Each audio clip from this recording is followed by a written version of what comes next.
Estimates vary, but approximately 24 Osage Indians died violent or suspicious deaths during the early 1920s. The majority of these crimes that occurred were rarely investigated by local authorities.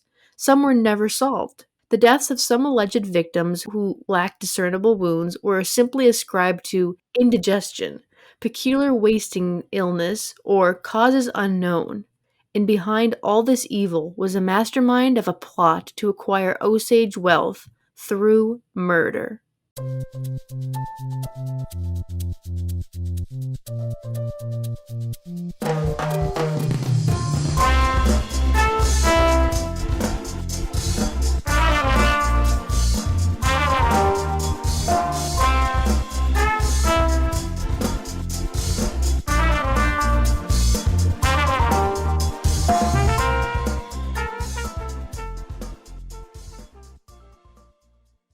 Hey Wanderers, welcome back to another Foolish Wanderers podcast, the podcast about anything and everything.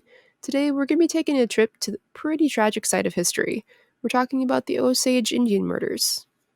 And it's a tale of greed and betrayal. So just an FYI, this is like, for spoilers, this story is being made into a movie by Martin Scorsese and starring Leonardo DiCaprio, and it's going to be coming out later this year. So if you don't want, you want to see the movie, this episode is not for you, because you will know what's going to happen. Well, I think it'd be kind of interesting to know some of the history in the background of it and then going to see the film. See, that's what I thought, yeah. Yeah, So, I think it'd be kind of interesting. So the movie, so how I know about this story is because of the book, The Killers of was it the Summer Flower Moon? I'm not sure. I gotta get this right. I just finished It just says random book. Yeah, so it's The Killers of the Flower Moon. Who's it by? Oh, David Gran. It's a good book. I liked it. So Okay. I just thought it would be an interesting episode for us to do, mostly because it's sort of like there's like a mastermind plot, there's a mystery, there's like the very dark side of history that we don't really cover ever or talk about. So it's a true story. Things you don't learn in history class. Yep, this is one of them. Good podcast too. Okay, so the Osage Indian Murders, A Tale of Greed and Betrayal. So, to understand how this Oklahoma land empire came to be, you have to start at the beginning. The Osage original name was Niukanska, or People of the Middle Waters. The term Osage is a French version of the tribe's name, which can be roughly translated as calm water. The Osage developed in the Ohio and Mississippi River valleys around 700 BC. They migrated west after the 17th century, settling near the intersection, where the Missouri and Mississippi rivers meet. Okay. And they were there, but then as a result of the Iroquois invading the Ohio River Valley in search of new hunting grounds, they then were pushed out. They had to find new land. So in the 1800s, the Osage had become the dominant power in their new region. And the tribe controlled the area between the Missouri and Red Rivers, the Ozarks to the east, and the foothills of the Wichita Mountains to the south. So that's kind of like Kansas and Arkansas sort of area, right? Okay, yeah. If you can, in your mind map, just Picture that. Okay, so, and then the Osage, they depended on nomadic buffalo hunting and agriculture. So following the American Civil War, which lasted from 1861 to 1865, the pressure on the U.S. government to open all Native American lands to immigrant settlement resulted in the sale of the Kansas Reservation. So the proceeds were used to purchase land for the Osage in Indian Territory, which is present-day Oklahoma. So the move south from the rectangular swath in southern Kansas to the smaller triangle in northern Indian Territory was difficult and the new land was inhospitable. Great. So, yeah, so basically they gave them land that they were like, no one wants this. This is such a like crap land. We're Mm-hmm. going to put them all there. Is this? I guess I don't know much about Oklahoma. Do they grow a lot of crops, or is that more so like? I They guess it have could have corn. changed by now, Right, but they have, yeah, but like, yeah. I don't know back then, but now they're like, they have corn and there's farms. okay, yeah. Well, I suppose like anywhere now, you can pretty much farm anywhere, Yeah. but Back yeah. then, probably nothing. Because this is what the Osage historian John Joseph Matthews quoted Chief Watihaka. Sorry if I got that wrong.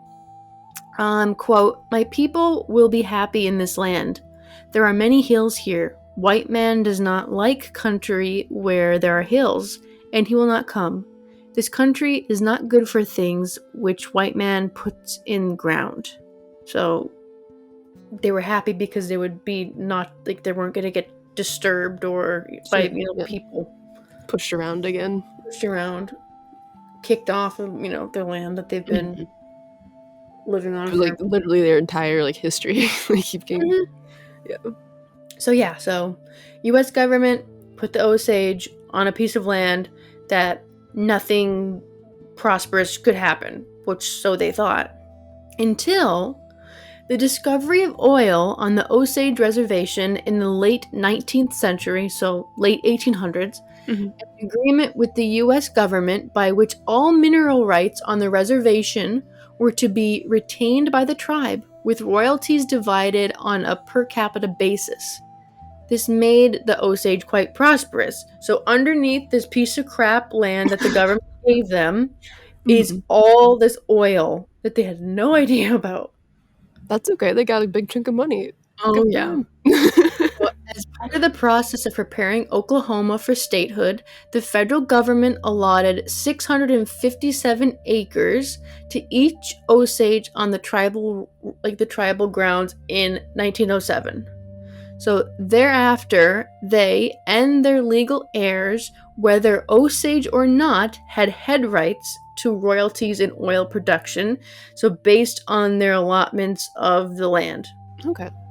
So the head rights could be inherited by legal heirs, not including non-Osage. So the tribe held the mineral rights communally and paid its members by a percentage related to their holdings. So by 1920, the market for oil had grown dramatically and brought much wealth to the Osage.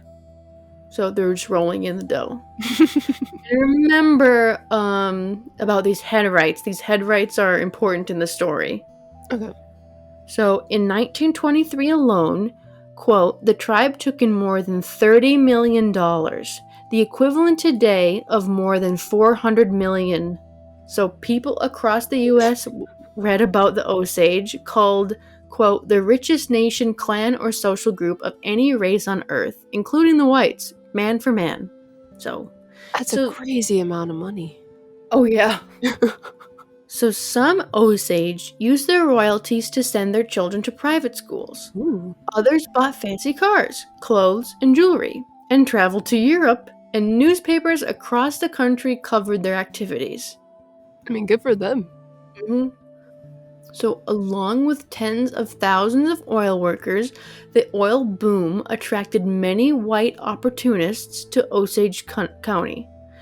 As the writer Robert Allen Warrior characterizes them, some were entrepreneurial, while others were criminal, seeking to separate the Osage from their wealth by murder if necessary. Well, of course. It's like Mhm. you can't just leave it alone. They gotta get greedy and Yeah. destroy stuff. And then the listeners can't see it, but I've got this really cool picture of two Osage Indians like in this like I'd call it like a hot rod car, but For the time, yeah. yeah, but That's like an interesting contrast too, because they had their like traditional garb on, like their headdresses and stuff. mhm. And they're just in this modern at the time car. Yep. That's awesome. It's a cool picture. Okay. So believing the Osage would not be able to manage their new wealth or lobbied by whites who wanted a piece of the action, the United States Congress passed a law in 1921 which required that courts appoint guardians for each Osage of half-blood or more in ancestry who would manage their royalties and financial affairs until they demonstrated, quote, competency. Like, how long they've been like years at this point, right? Like doing just fine. They're enjoying life, and all of a sudden now they're like, oh, you don't know how to manage your money. Let's do it for you. Like, Yeah, so they basically saw, like, the government basically saw, like, the Osage Indians as, like, not capable of handling their own money or making decisions like that, so they which is basically nuts. had to have, like, a white person as their money man. Oh my goodness.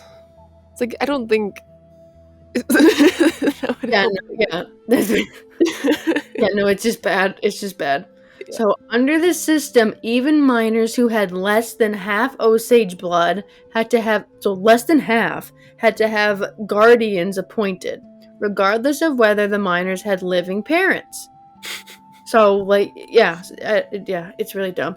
So, the courts appointed the guardians from local white lawyers or businessmen. Of course. Yep. So the incentives for criminality were overwhelming. Such guardians often maneuvered legally to steal Osage land, their head rights, or royalties. Mm-hmm. So yeah, that's why, yeah. So you get one good thing from a bad thing, and then that gets taken away. Mm-hmm. Yeah, I kicked around again. Okay. So, with that whole law, right? Mm-hmm. Bad stuff is obviously going to start happening. Oh yes. Opportunists, evil, yeah, so Why can't they just like stay out of the mountains? Don't go past the mountains. Just ignore everything. Just leave leave this little area alone. Because there's oil under there. And the US government wants it. Yeah, obviously, yeah. So this is when the murders start. So on May 27th in 1921, local hunters discovered the decomposing body of 36-year-old Anna Brown in a remote ravine in Osage County. Unable to find the killer, local authorities ruled her death as accidental because of alcohol poisoning and put the case aside. So there's no like wounds or anything? She just was just found and they're like, oh, we'll get to that. Oh, good. So the Undertaker later discovered a bullet hole in the back of her head. So yes, alcohol poisoning. That is obviously the answer. Mm-hmm. And Anna had no known enemies, and the case went unsolved. Oh.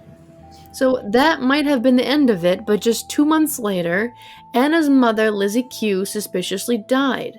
Some Osage asked Barney McBride, a white oilman whom they trusted, to go to Washington, D.C. to try to enlist federal help in investigating the Osage murders. Oh, so is the Osage people asked Barney to go? Okay, gotcha.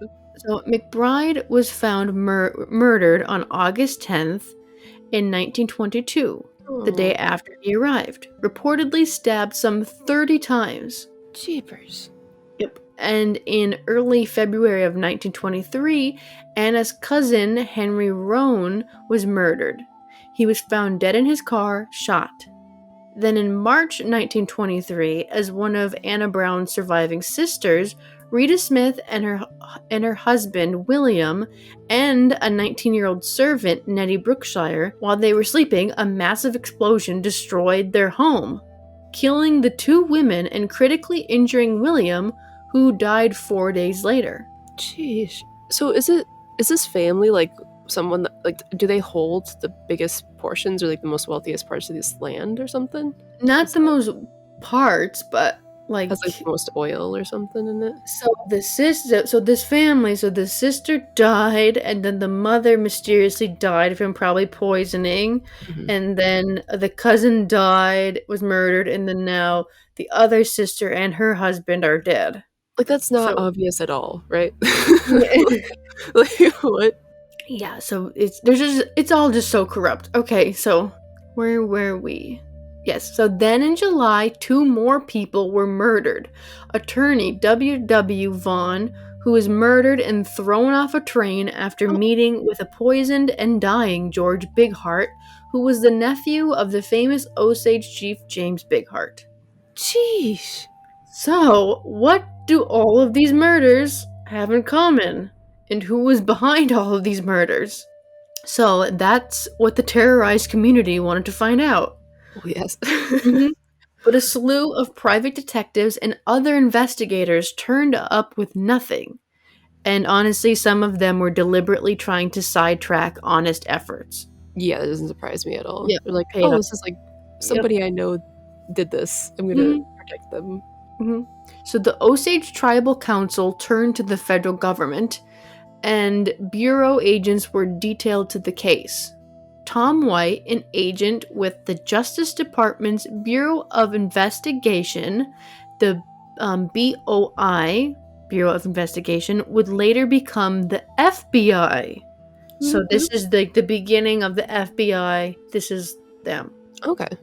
So they took over the case in 1925 and brought 4 of the murderers to justice through trials beginning in 1926. Hey, that's So, something. yeah, that's something. So Tom White and his team of agents proved that some of the, quote, reign of terror over the Osage revolved around the murder of Anna Brown and her family, with her sister, Mollie Burkhart, becoming the sole direct Osage survivor and likely next victim, as her poisoning had already begun. Oh, gross. Mm-hmm. Could you imagine being the last person of your family not killed in some suspicious way? And you're just like, I'd be terrified to do anything or Just to eat like anything. super paranoid. Yeah, because you don't know if someone's being poisoned or somebody's Yeah. just gonna walk up behind you and kidnap you, do something like. Yep. It's terrifying. So the murderers conspired to inherit head rights of valuable shares in the Osage underground mineral holdings. The agents met regularly to compare observations and noted the reoccurring names of William K. Hale, Ernest Burkhart, and John Ramsey. So early on, all fingers pointed at William Hale, the so-called, quote, king of the Osage Hills. William Hale was Ernest Burkhart's uncle, and Hale's connection to Anna Brown's family was clear. His nephew, Ernest, was married to Mollie Brown, Anna's sister. If Anna, her mother, and 2 sisters died, in that order, all of the head rights would pass to the nephew, and Hale could take control. The prize? $500,000 a year or more. So like never work ever again. You're just like Yeah, never lift a finger ever again. oh, $500,000 a year or more, and he already was wealthy? cheapers. But so like why did it have to go specifically in order to do like I don't know why specifically in that order. I okay. think because if her sister, who was divorced, Mollie's sister divorced, died first, that Mhm. money, because she had no children, would go to their mother. Oh, gotcha. Yeah. Okay. And then the mother has it, and then the sisters die with the husband die, so then it goes to Mollie somehow. Gotcha. And then So it's since just Mollie is married to Ernest, who is white, Ernest then is like the money, he controls the finances. She doesn't sure. get to have any of her money. That's so messed up anyways, but Mm-hmm. So yeah, so $500,000 is what they were going to inherit every single year. jeez. So the locals weren't talking. Hale had threatened or paid off many of them. The rest had grown distrustful of outsiders. I mean, yeah. Yeah, obviously, yeah. Hale had also planted false leads that sent the FBI agents all across the Southwest. So the Bureau of Investigation decided to send undercover agents. So they had them undercover as insurance salesman, cattle buyer, and an oil prospector and herbal doctor to try to turn up some evidence. That's kind of cool. Mm-hmm.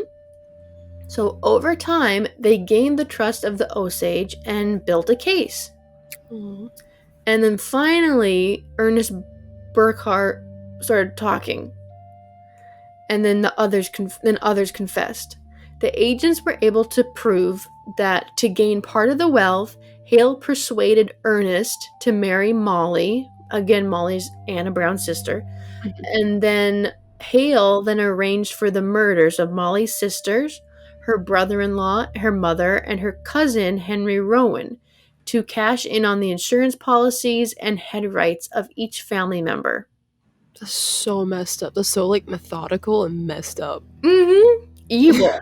Very evil. Truly evil. Yes. Okay, other witnesses and participants were murdered as the investigation of the conspiracy expanded. So Mollie and Ernest Burkhart inherited all of the head rights from her family. And investigators soon discovered that Mollie was remember we already said she was already being poisoned. Mm-hmm. So Ernest Burkhart's attempt to kill his wife failed. Good. And Mollie, who was a devout Catholic, had told her priest that she feared she was being poisoned at home. Oh, hon. The priest told her not to touch liquor under any circumstances. He also alerted one of the FBI agents. Good. And then Mollie recovered from the poison she had already consumed, and after the trial, she divorced Ernest, and Mollie Burkhart died of unrelated causes on June 16, 1937, and her children inherited all of her estate. Oh, good. Okay. Mm-hmm. So what happened to the other ones, basically there was a trial, they all went to jail, but they were let out on, like, parole. Just, like, right away, they're just like, oh, you're a wealthy white man, you can go. I mean, yes, they served, like, some time, and then, like, they, were out on parole, and, like, the Osage tribe, protested it, but, like, despite it, they were granted parole. And then Burkhart Ernest received a full pardon from Oklahoma Governor Henry Belmont in 1965, and then to prevent another, quote, reign of terror, as this dark period in Osage tribal history is often referred, and then after 1925, the federal law prohibited non-Osages from inheriting the head rights of tribal members possessing more than 1/2 Osage blood. So then they got rid of that whole thing. Good, yeah, because that doesn't make any sense. So we go to just like a random guy that they could marry and then just for the money, and then all this happens. Like that doesn't. It's so messed up. And like imagine all the other tribe members. They're like, is my significant other gonna plot against me too? Like what's happening? Yeah, there's just so much. Yeah, betrayal of trust. Mm-hmm. Wow. I'm glad she didn't get enough poison in her to actually harm her too much. Like I'm sure it did something to her, but like yeah, so in the book she had they said that she had diabetes. Oh. So she had medicine for that, and Ernest probably was slowly poisoning her, was putting poison in that medicine that she was taking. That's so messed up. Yeah, and they had children too. 2 kids. Like, oh, don't worry, sweet children. I'm just killing off your aunt and your grandmother and your whole family and your mother too. What? Absolutely evil. Yeah, so that Hale, if you look him up, he looks like the Monopoly man. It doesn't surprise me. He looks super evil and suspicious, but the Osage tribe trusted him. He was just he was just everyday guy, kind of well off already, in their society, and they trusted him, and then he just that's so sad. Completely destroyed their trust. So at that point it's you don't want anybody else coming into your tribe. Exactly. You don't want to welcome anybody else in there. Exactly. So oh goodness. So that was the story. That was interesting. Really sad, but interesting. Yeah. Yep. So some sources I used were the FBI.gov, Osage and historic newspapers, Envy, Ridicule, and Racism, OklahomaHistory.org, Wikipedia. This episode was inspired by the book The Killers of the Flower Moon, which will be in theaters this fall. Ooh. That'd be a fun, like, Spooktober, like, go to see this movie, listen to this It's podcast, like watch the over movie. 3 hours long. It's one of Martin Really? Scorsese's like longest movies, I think. Oh my god. Are they going, like, in depth, or is it I just, like, think so. The movie trailer looks was really good. okay, I have to So look it I up. think they're going to go in depth, which I'm excited about. I think Mhm. he's focusing a lot on like the FBI, like Oh, the sure. yeah, because that the book does as well. Like because this is like the birth of the FBI. This is like one of their first Well, cases, sort of thing. So like, going I think undercover yeah, and it's figuring gonna it be out. very interesting. Then Leonardo DiCaprio, spoiler again. This whole episode is spoiler, but Leo's playing Ernest, No! I mean, it and fits, but Robert De no. Niro's playing the uncle, that William K. Hale, the evil Oh. Monopoly man, Oh, the Bond man. villain. The Yeah, Bond film. yeah. And then they're having I don't know her if I've seen her do anything. Oops, sorry, but what's her name? She's like a newcomer. Her name is Lily Gladstone. Okay. She's an actress, but like she said in an interview that she was going to quit acting, and then Oh, like the next week she got like the call that she had got the role for the movie. good for So her. yeah, That's cool. but I'm hearing that she does like a really good job in the movie. So she's playing Mollie, Oh. so Ernest's wife. So Oh. Brendan Fraser is going to be in it too. who's he playing? Who's he playing? Evil? W.S. Hamilton. I don't know him, but okay. Maybe he's the FBI. That makes sense. No, the actor Jesse Plemons is gonna be the Tom White, the FBI agent. Oh, okay. Yeah, we'll have to see. Interesting. So, yeah, it comes out October 6th, 2023. I'm excited. It's going to be so good. It's a great story. I can't wait to Yeah, see what it Martin sounds like it. Scorsese does. Ooh, getting chills. Okay. Mhm. Since we're like talking about the 1920s, I've got a thing. So Okay. in 1930, though, in Okay. 1930, It's not the 20s. This is the 30s. this is 1930, so it's sort of still the 20s, but not really. It's 1930. Yeah, gotcha. Okay, 1930. Helen Adelaide Shelby patented an apparatus for obtaining criminal confessions. The police put the suspect into a darkened chamber where they are confronted by a human skeleton with glowing red eyes that questions them with a voice transmitted from the interrogator behind it. So like through a megaphone in like the skeleton's mouth. There's like a megaphone in the skeleton's mouth. Okay. And then a camera concealed in the skull was to record the confessions. So I got a photo, like a That's like, drawing of it. So you're brought into this dark room and then like you're confronted basically with hell in the form of like a skeleton with red eyes, and it's like, what did you do? And just behind like the wall, it's just this little guy, like, is a person working this skeleton. it's Isn't like that a terrifying? horror. It's like a horror version of Wizard of Oz. It's like that. That's Did it smart. We actually should work? have that. We should still have that. Yeah. I think it'd be funny. Did it work, or did it was just kind of like, No, Katrina, they don't have that anymore. well, that, I mean, interesting thought. It's kind of like the this is not for like interrogation, but there's a, I don't remember where it's at, but there's like the world's quietest room, where it's like if you That sit in makes it it, go crazy, doesn't it it? does. It's like if you sit in there, I think it's for like longer than 10 minutes, you start to like, you can hear your own heartbeat and like your blood moving through your Yeah, veins. your So ears. You can hear it in your ears or something too, right? you go like Yeah. insane. So like doing something like that, I could see somebody like confessing after being in there for like 10-15 minutes. But I wonder what I heard. It was like only like someone could stay in there for like 7 minutes or like 20 minutes or something like that. maybe, yeah, let me look it up quick to see.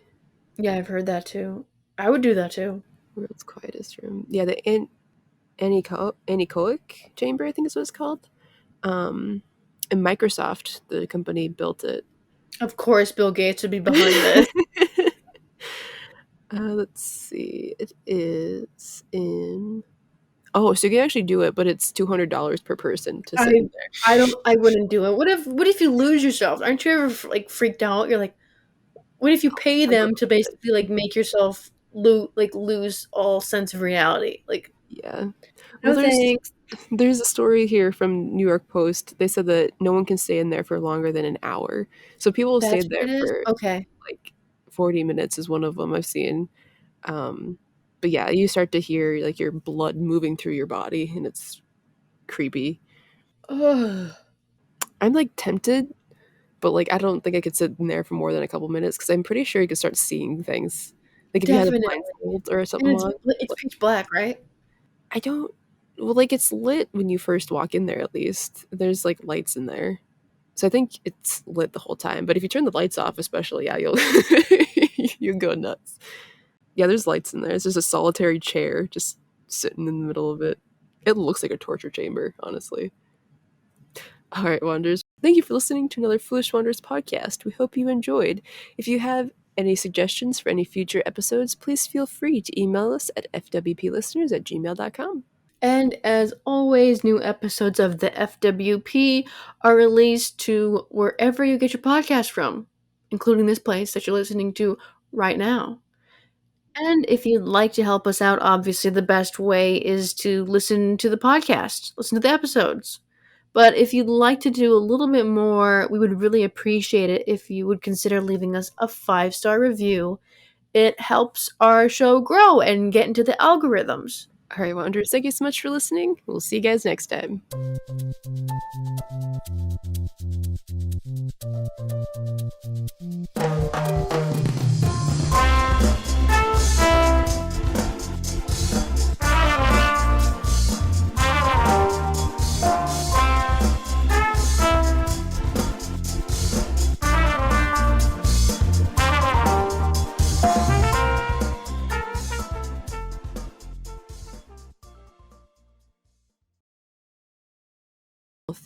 Through murder or something like just draw out murder. I think it'd be kind of fun. Through murder. Okay, I'll take a crack at it. Sweet. Wait. So you're back? That just Yeah, that was. I'm so Okay. out of shape. Everything popped with all this air and all these joints that aren't used. It's not. None of it's good. I really gotta start working out more. Okay. 26. It's a great age. Yep. Great age. Almost to 30. In the prime peak fitness of my life, and I'm not peak in prime. You should be a cake decorator who lift 30-pound buckets of frosting every day. Oh my gosh. See, when I was doing pizzas, we would do like those huge blocks of cheese, like those Sure. boxes and like in like dough buckets. You have to lift them up and everything and then like roll balls of dough and your hands would get really like strong and fit. Yeah. Mm-hmm. Yeah. Nah, it's not the case anymore. All I have to do is just like click a mouse. So now now instead of like strengthening my hands and your arms and whatever, standing all day, it's like you're just getting like carpal tunnel by clicking mouse by clicking with a mouse. Just running my finger on the wheel. And Just I'm on the getting wheel mouse. like a pancake ass or whatever it's called. I don't know like the correct medical term for it, but I it's called don't like think there is pancake one. ass. You sit so long, like you're not using, Yeah. ass just like maybe it's called like saddlebag. I don't know. Whatever. I gotta start working out. All right. Okay. This is a very serious topic. And I'm like pancake ass, saddlebag.